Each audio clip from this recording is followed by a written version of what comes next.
नमस्कार मित्रमैत्रिणींनो, तुमचं स्वागत आहे आपल्या नवीन एका व्हिडिओमध्ये। आज आपण मूर्खपणाचे काही लक्षणे जाणून घेणार आहोत। आपल्या आजूबाजूला अनेक जणांमध्ये ही लक्षणे आपल्याला आढळून येत असतात। काही माणसं तर अशा मूर्खपणाच्या वागणुकीमुळे इतरांना त्रास देत असतात। त्यांच्यापासून सावध राहणं गरजेचं आहे आणि त्यासाठीच ही लक्षणे ओळखणं फार महत्त्वाचं आहे। मग चला तर जाणून घेऊया मूर्ख लोकांची काही लक्षणे। पहिली, जिथे वारंवार अपमान होतो तिथे जाणारा माणूस मूर्ख असतो। दुसरी, आमंत्रण नसतानाही निर्लज्जासारखं जाणे या माणसाला देखील मूर्ख मानलं जातं। तिसरी, स्वतःचे काम सोडून दुसऱ्यांचं काम करणारा व त्यातच रस दाखवणारा महामूर्ख असतो। चौथी, मित्रांना सोडून शत्रूची संगत करणारा मूर्ख असतो।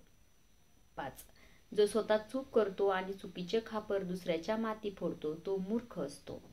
6, व्यसनाच्या अधीन जाऊन प्रतिष्ठा मातीत मिसळणारा मूर्ख असतो। 7, जो व्यक्ती करतो थोडं पण बोलतो फार तो मूर्ख असतो।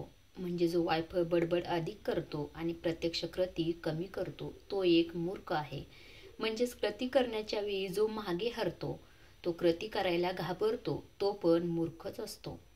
8, घरी जो विवेकाच्या गप्पा मारतो पण चार चौघात त्याबद्दल बोलायला लाजतो आणि आपलं मत मांडताना गांगरून जातो, अशा लोकांची गणना देखील मूर्खातच होते।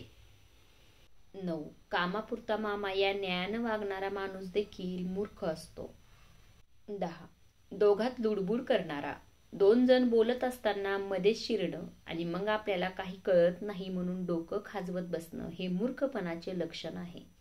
11, स्वतःची टिमणी वाजवणारा आणि एखादी व्यक्ती अडचणीत सापडल्या असताना ती दूर करण्याचं सोडून वाडवडिलांच्या कर्तव्याची हुशारकी मारणाऱ्या माणसाला देखील मूर्खातच मानलं जातं।